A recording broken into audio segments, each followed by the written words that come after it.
حضرت لال شہباز قلندر تشریف لے جا رہے تھے تو ایک ریچھ کو نچانے والا نظر آیا۔ تو پوچھے تم شہباز کون ہو؟ تو بولا میں قلندر ہوں۔ اس دور میں ریچھ نچانے والے کو بھی قلندر کہتے تھے۔ آپ بے اختیار ہو کر مستحرا دے یہ بات اس ریچھ نچانے والے کو پسند نہیں آئی۔ کہنے لگا آپ کون ہیں؟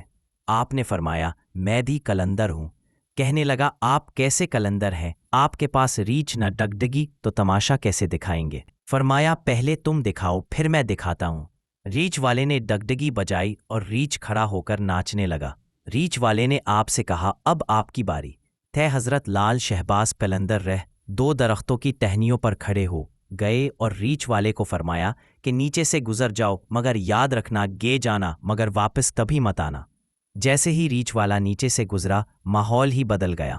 نہ وہ سورج کی گرمی نہ گرد و غبار جہاں تک نظر دیکھے سکے، خوبصورت پہاڑ سرسبز وادیاں، نہ موسم گرم نے ٹھنڈا ٹھنڈا۔